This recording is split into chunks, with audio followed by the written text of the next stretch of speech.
So I wrote this book, and unlike a lot of authors, I put the glossary, of terms that I use up in the front, literally even before the introduction, because I wanted people to know what I was talking about when I did. So I use it, instead of calling neighborhoods that are poor or underprivileged or under-resourced or deprived, we call them low-status communities.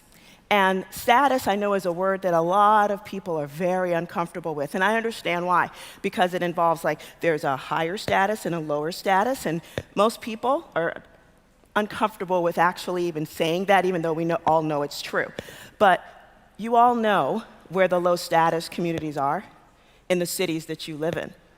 They're the places where the health outcomes are not very good, where you'll find a lot more environmental burdens, whether they're mining or whether they're burning coals or whether there's waste facilities or power plants or things like that.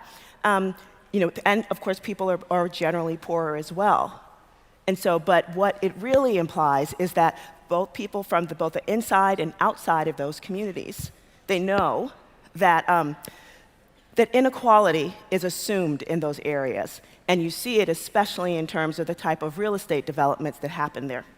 And so the book is about our approach to real estate and community development, and it's a talent retention approach.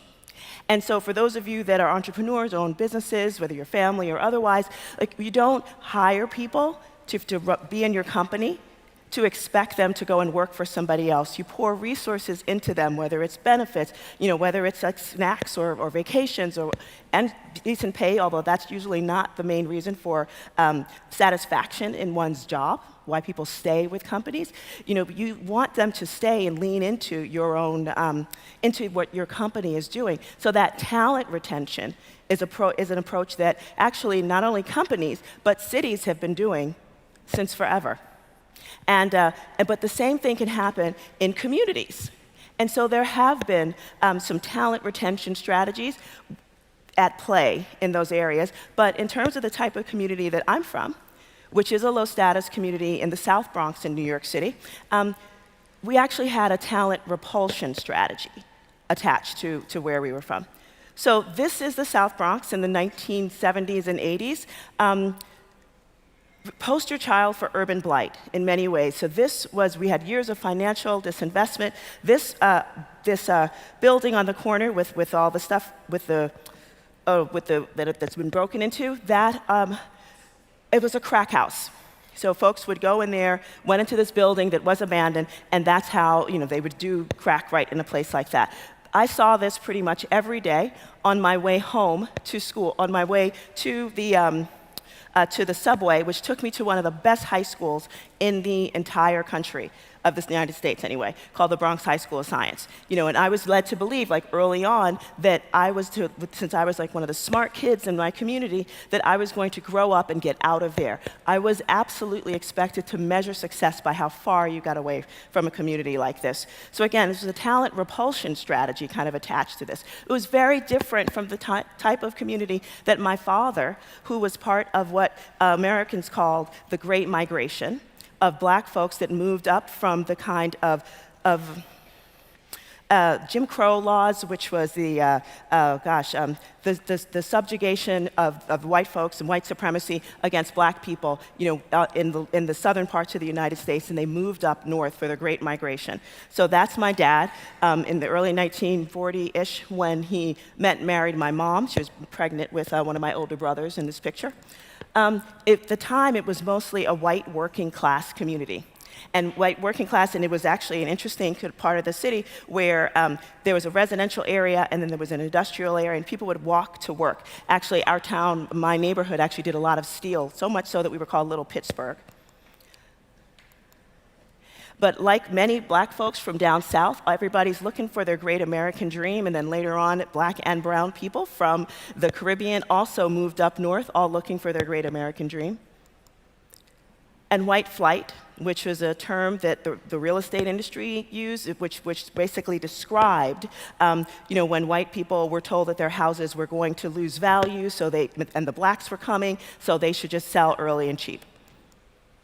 The highway construction boom, Amanda yesterday talked about Robert Moses, or I can't remember exactly, a lot of people talked about Robert Moses.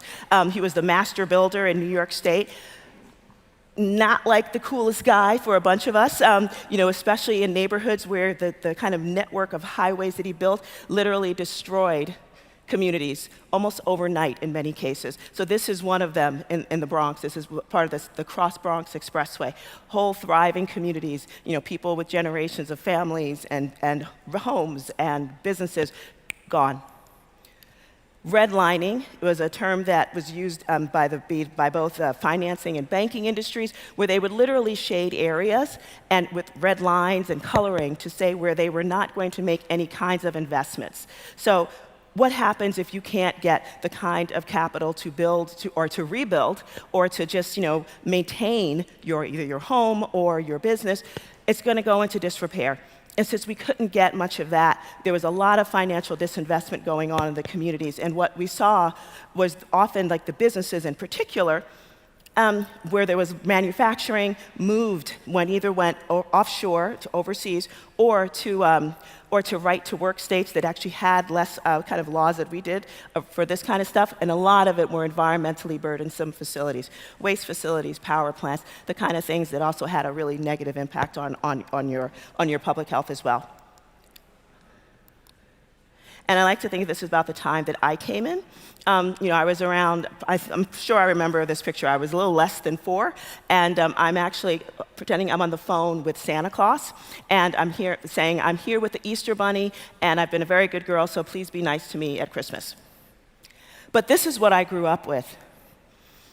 The years of financial disinvestment literally made it so that landlords were torching their own buildings, literally committing arson.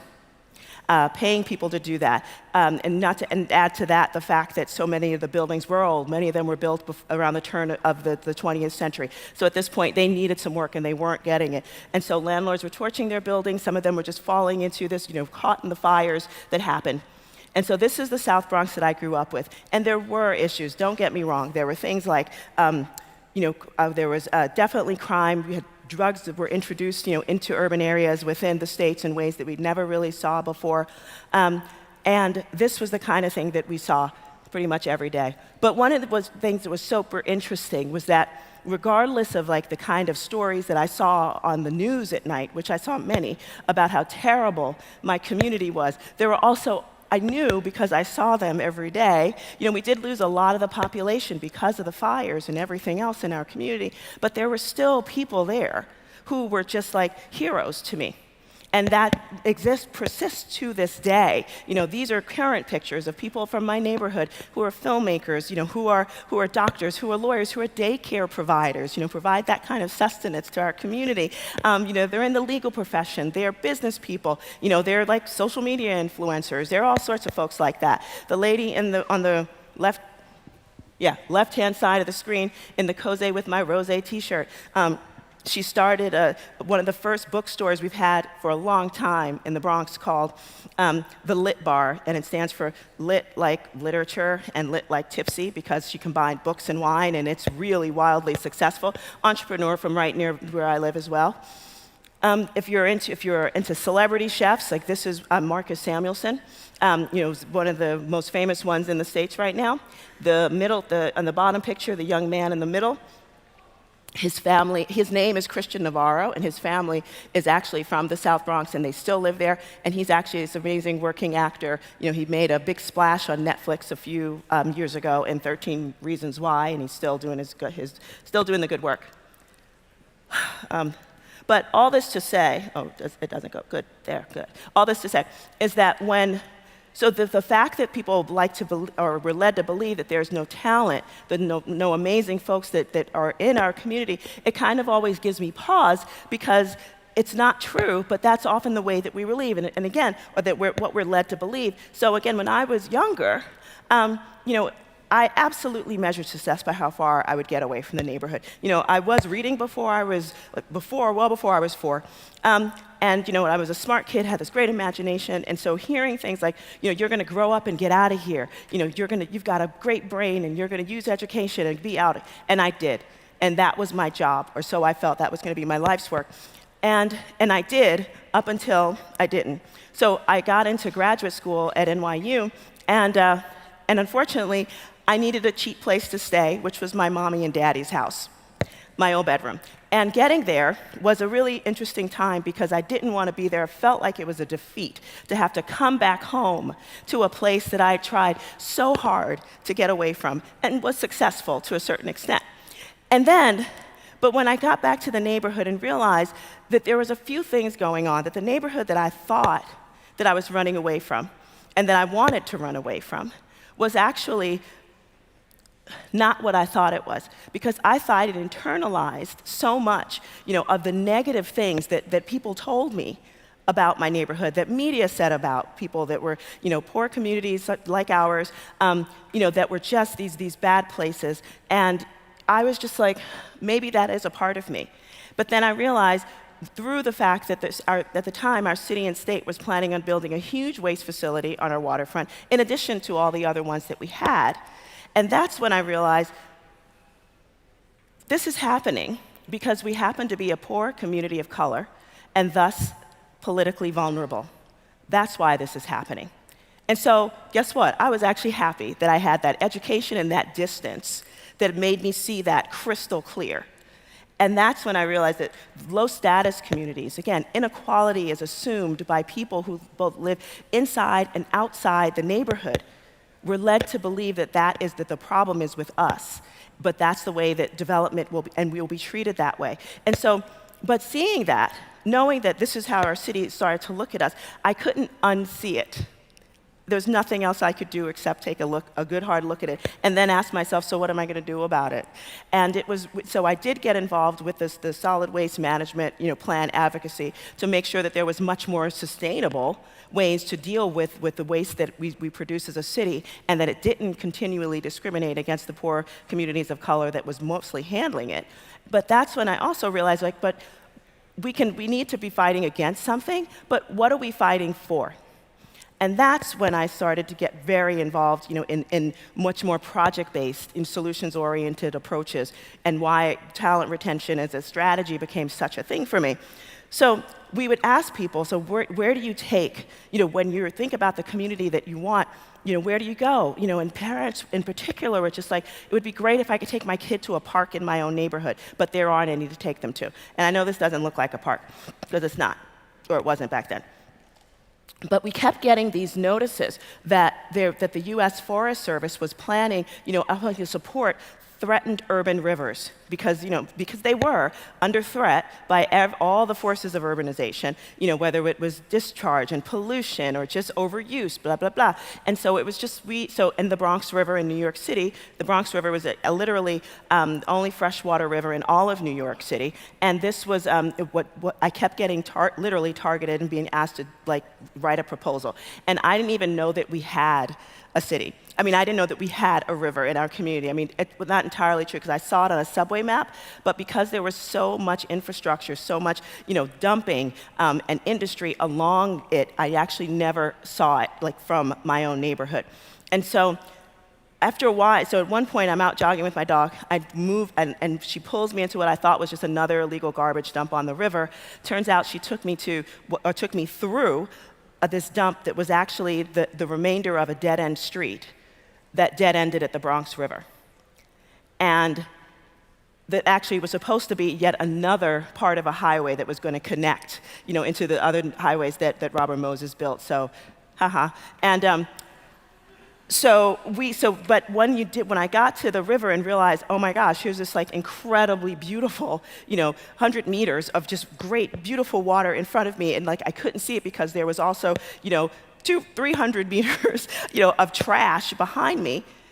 And that's all that people saw, thought the water was. We realized that this could be the beginning of our community's revitalization, using the waterfront as a way to do that. So I actually went back, wrote this little $10,000 seed grant, and was able, mostly provided things like lunch for some volunteers and did some public art projects and some programming.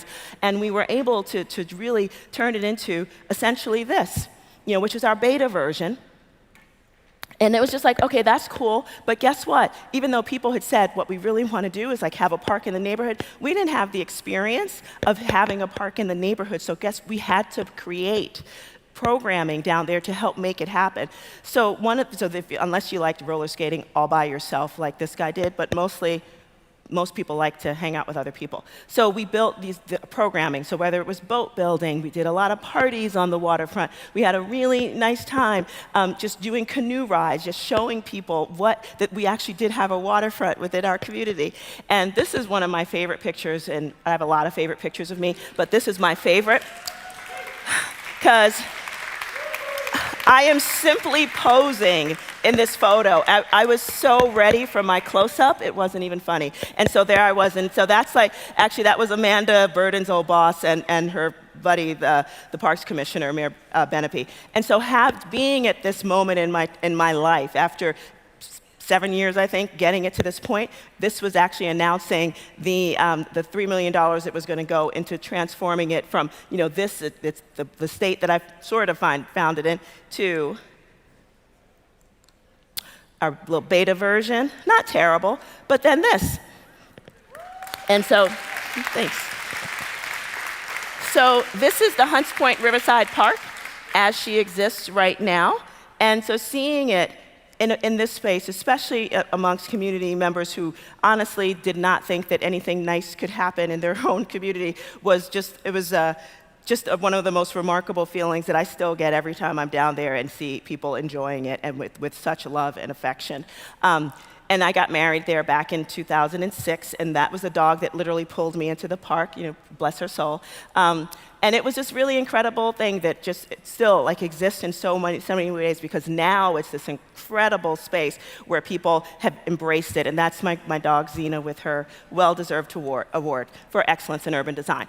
But interestingly enough, as a developer, even though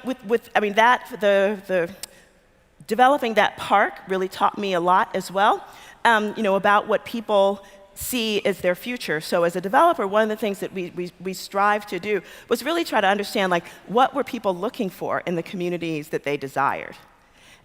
But if you listen to the way that development had been traditionally happening in low-status communities, and I want to just be clear, when I say low status, especially in the States, it doesn't just mean inner cities like the kind I'm from. It can also mean Native American reservations. It could mean former all-white towns where there was industry, but there isn't anymore. So it's really about the inequality and how inequality is implied and directed into those communities. But in my own neighborhood, which is an inner city, mostly black and brown people, we would ask folks, so what do you want in the communities that you desire? And again, the nonprofit world, and also supported, I think, by the government, that sort of worked hand in hand with doing much of setting the standard for what was the development that would happen in those communities. It seemed as though poverty in and of itself was the cultural aspect that they were building to. And it just seemed odd to me, because when you ask people in the neighborhoods, and in particular we asked a lot of young people that, because just over the past 10 years, we've had more people graduating high school and going on to college than we've had in the previous 30. So it was a big deal for us as a community to have that. And so of course we wanted to see what was asking them. And so we'd ask them, so what do you think the neighborhood needs now? And they would say, oh, well, we need more affordable housing for really poor people and homeless shelters, because that's where they're probably going to end up anyway. We need more health clinics, because people here are sick with diabetes and heart conditions and obesity. So and so we need that. We need more community centers, but for the kids, because that's where they just need to stay out of trouble, whatever. And so even though they weren't much older than the kids they were referring to, this is what they thought. And so the next question would be oh, great, so you're going to graduate high school, go to college, you get a career.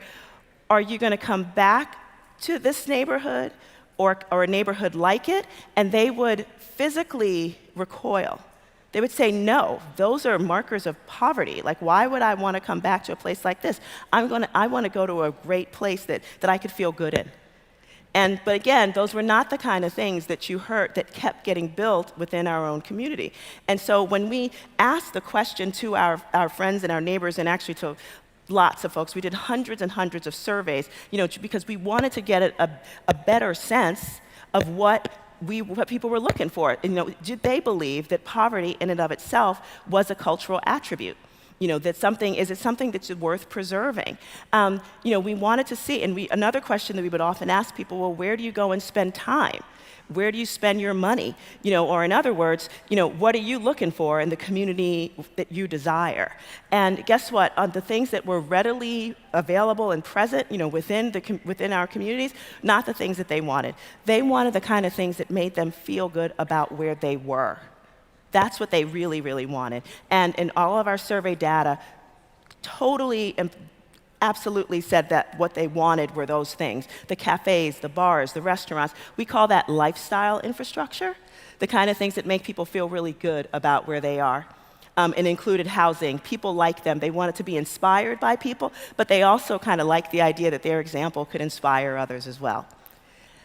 So I want to be clear that what we saw, the two kinds of real estate development that we find in low-status communities really take two forms. One, we know gentrification, and displacement. Usually the developers come in and they build a community that's not for the people that are there, even though what they build for and then the stuff that's there are not mutually exclusive, because the people that are often displaced actually like those same things too. So that's one thing. But the other thing is what we call poverty level economic maintenance. And that simply means that that there's money being made.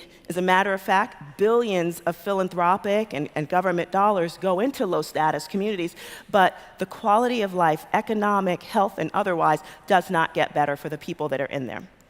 So if you think about food and healthy choices, and these places, wherever the cities that you're from, just think of these type of places.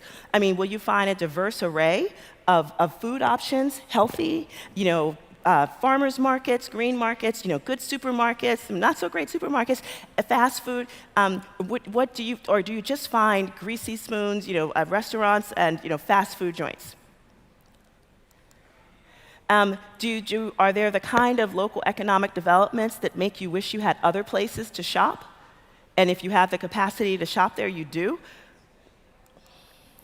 I don't know if you have these over here. These kind of dollar stores, but in the States, dollar stores or 99-cent stores, it's like the main retail option in low-status communities. Literally, pretty much that's where you'll get everything. And I like a bargain as much as everybody else does, but it's a bit much. And pharmacies. In the States, it is a multi-billion-dollar economic engine, multi-billion dollars. A big portion of that balance sheet literally comes from the conditions, the health problems that many people in low-status communities deal with. And it is diabetes, obesity, heart issues. And now we also know that it was so much of the proliferation of things like Oxycontin and prescription drugs that really probably shouldn't have been applied, but that's another story. And there's also places for people to get self-medicated. We see a lot of these as well.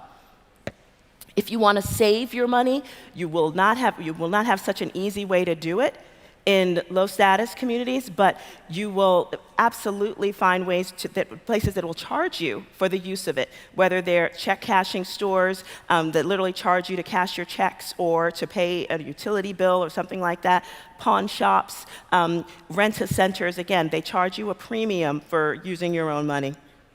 And last but definitely not least, very highly, government-subsidized, affordable housing for very, very poor people. And not to say that some of the housing that's built isn't of decent quality, but a lot of it, you don't have to be particularly creative because it doesn't make any difference, and the developers are going to make their money anyway. When you take all of these things in poverty-level economic maintenance that I just told you about, and you gather them together, what actually happens is that you're concentrating poverty and all of the things associated with it, from low health outcomes to low educational attainment to higher rates of bad policing, and higher rates of incarceration, higher rates of unemployment, of course, and higher rates of poverty. But you also get an abundance of a lack of hope, which literally makes people feel like if you do have something to look forward to, if you're academically or even athletically or artistically inclined, you're led to believe that you've got to measure success by how far you get away from your own community. And you do. It's called brain drain. And so you do not have to be from the quote-unquote developing world in order to experience it. It happens in low-status communities all over the world every single day. And we wonder and we shouldn't wonder what happens to the social and economic and environmental fabric of those communities when we've literally left them vulnerable, when we extract the talent that's there that actually could be reinvesting in those communities. And so, but interestingly enough, and I think what is really important to note is that people will often ask, like, so gentrification, if you make the neighborhood nice, then gentrification is going to happen. One of the first things I say to that is that actually gentrification doesn't happen when you start to see things like cute cafes and nice things in neighborhoods where you didn't see them before. It happens when we are led to believe that there's no value in our own community. And we sell early and cheap if we do own property, or we can't even emotionally invest in those communities because we don't see the value in them. But just because we don't see the value doesn't mean it's not there. Predatory buyers, in this case, the private equity real estate firms in the United States own 20% of all the homes in America. 20%. And that specifically are the kind of homes that are in low-status communities, the kinds that actually would be close for people to be able to buy them if private buyers, like private equity, wasn't buying them and then taking them off the market so families could not be a part of that. So predatory speculators, they're counting on people not knowing the value of their own land. And that's one of the gravest, most horrible things that happens, I think, to us. So our approach to real estate development is a talent retention strategy. And guess what? It all starts with beauty. People love beautiful things and places. And whether it's a natural environment or a built environment, they need to be gorgeous. And they need to help people see the value of it. Commercially viable places. We ask people, again, where do you go and spend your money? People are not spending it in low-status communities for the most part. So they're taking their money. So we're like, so we know people like nice things. Why aren't we doing those things in low-status neighborhoods? So we need to build some of those places, cafes, coffee shops, things like that. Community in and of itself it's an activity. It's not like a little sort of crappy community center that a developer will build in order to get some kind of economic benefit for building a low-income housing project, which is often what, at least in the States, that's what they do. You want to build community in ways that make people really happy to be there, whether it's a great park or whether it's a great cafe or just like some kind of wonderful public space. You want quality housing in a range of incomes because economic diversity, the diversity in any way, but in particular in economic diversity, actually helps to stabilize those communities because very economically challenged communities are just by nature not that resilient. They're easy to push around.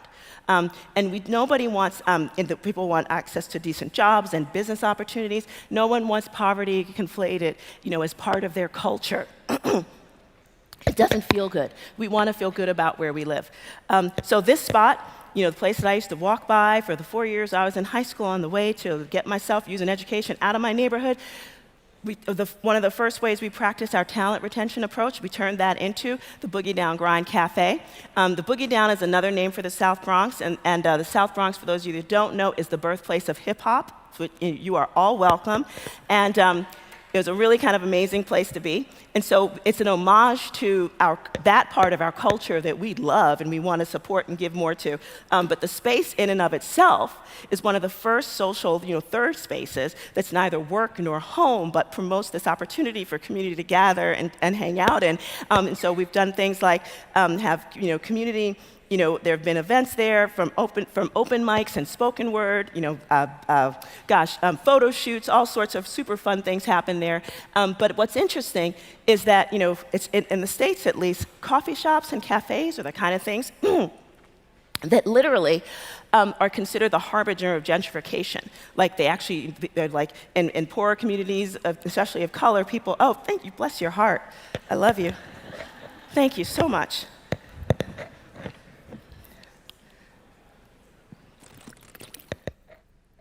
I'm sorry, that was really, can't take me anywhere. Oh God, that feels so good.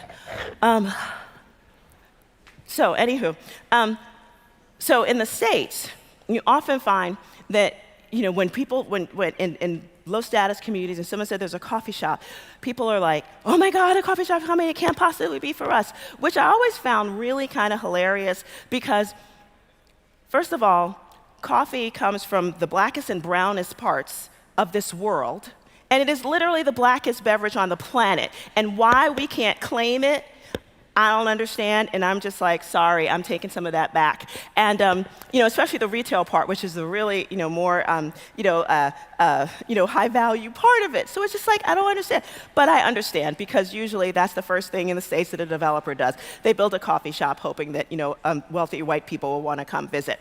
So all that to say, there were some folks, even in my own community, who actually believed that, and we were actually protested.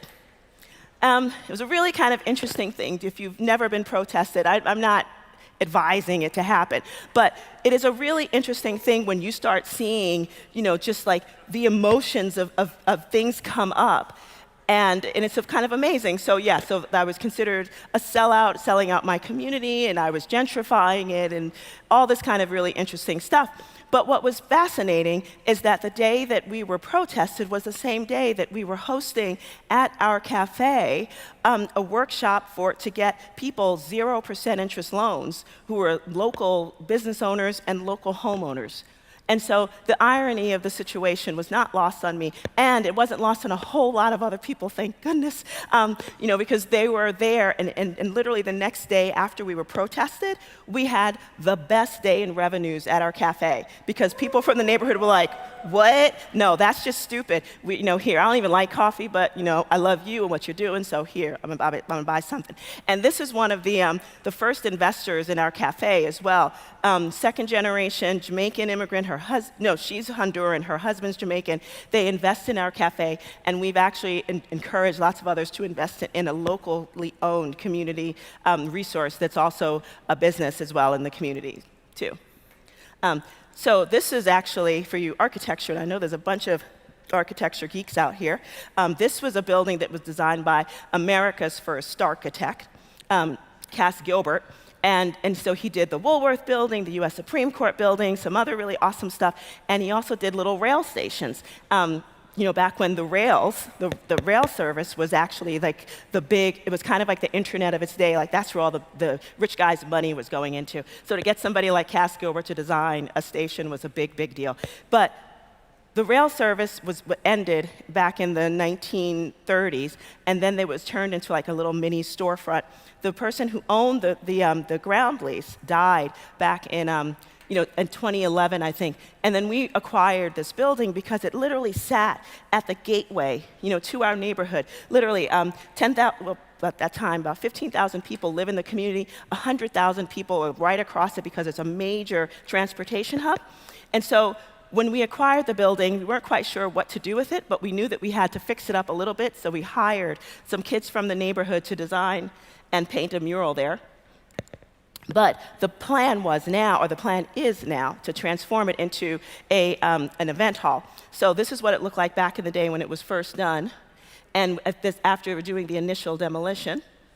And what we're doing now is we're turning it into this event hall, and so we just had like little sneak peeks of it right now, and we are doing things like local vendors, who are just new entrepreneurs, are selling their crafts and food there.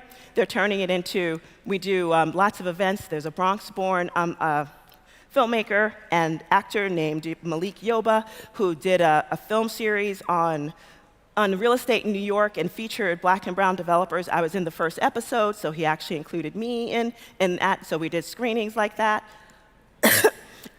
And then we do everything from performances. We've got hip hop and all sorts of alternative music. It's really kind of fun, the stuff that happens there. The founder of the Me Too movement, Tarana Burke, who's from the Bronx, actually did the release of her paperback book there. And so we're literally going through this beautiful process where we're transforming it into like some of its former glory, which is great. And so we're super excited, and that's where it's going. We're also making sure that folks from our community have an opportunity to invest in it as a business as well. And so this is actually the reason why my whole family's here. My dad was a Pullman porter, which meant that he essentially worked as a servant on the rail cars, which is what black men could do at the time. That was in the late 1920s up into the 40s. And he got word that the rail station was going to be reopened. He actually had won $15,000 in cash at a racetrack back in California, carried it back home because it was even harder back then to get a loan as a black man and in America. And so he actually found an Italian family, the Sacco family, who decided to sell them their house. And so I love Italians. Thank you very much for that. So. But then last but definitely not least, this is an example of something that could have been really awesome. This was a former juvenile detention facility that was really known for being one of the worst places that broke children. The states really didn't do a good job at rehabilitation for especially children. But when it emptied, when they finally got rid of it, it sat on 5 acres of land. There's a lot of land in New York City to do some development. And I just realized, we can use it as real estate development, as a social and economic and environmental transformational tool, especially on a site that big, using mixed income housing, mixed use commercial development. And so we looked at it that way and looked at what are the economic growth trends, what are the type of mixed income housing and home ownership to put in there. And we were super excited in really using green infrastructure, as a democratizer, doing parks and open space and things to create, reduce urban heat island effect. We were really excited about that. And of course, commercial and retail so that dollars could circulate throughout the economy. And also, what was really exciting about this was that we knew that it wasn't just in my neighborhood, but in other post-industrial American cities that had the same kind of topography, there was a residential section right next to the industrial, and that through that, when they sat in the middle, that's when a lot of not great development happened, but it was largely empty. For example, this example, you had the industrial section, on one side, which included the engine rebuilding. Not great stuff happened there, and then the residential part, which was the jail. But what everybody in the neighborhood knew, because it was so empty, this is the place where truckers went to pick up a prostitute. But things would have changed very simply, if you had if you had a sort of a 24-hour development, where you had light industry with 3 different shifts working, entrances to schools and to residences and to other types of businesses, and good uses would drive out the bad uses, and we were so excited about this because we wanted to raise the bar for what passed for economic and housing development within our community. And I put together this incredible dream team of real estate developers in New York City, actually the most diverse set of teams that New York City had ever seen. We had more women and more people of color led firms than New York City had ever seen on a major development project of this scale. And so the plan was to do, we did have two white men as part of our team as well, because I value diversity, so I wanted to put that out there. But so we had 1,200 units of mixed income housing, including 100 units of low-income home ownership that has never been done before, in our country, a scale of a project that big. We had more than 800 permanent jobs associated with all the different types of light industrial, commercial, retail, cultural space that was a part of that part as well.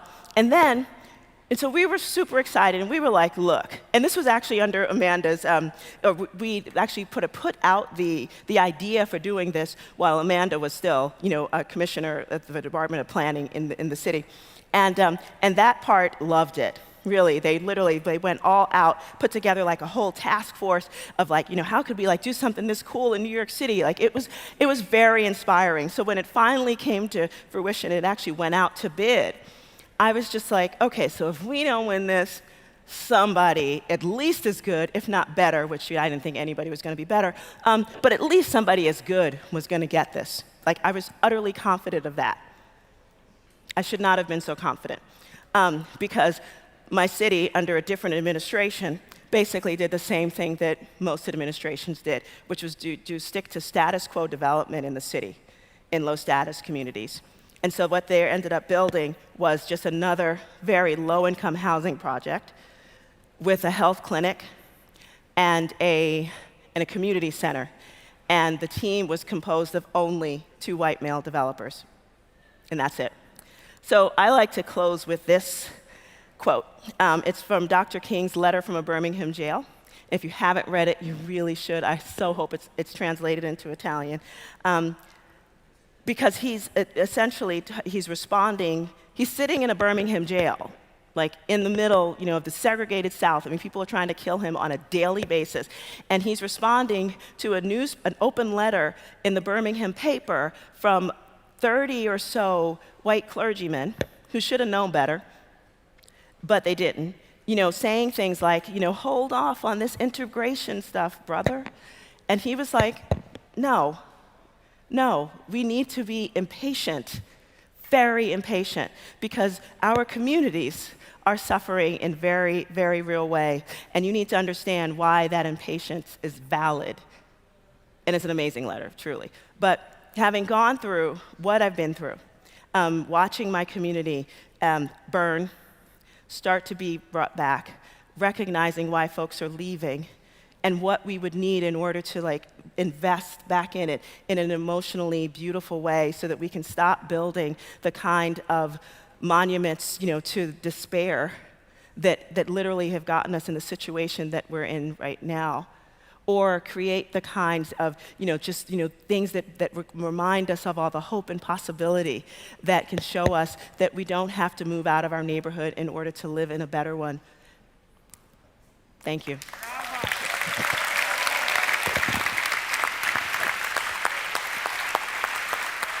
Brava. Thank you. Thank you very much. Thank you. Am I Brava.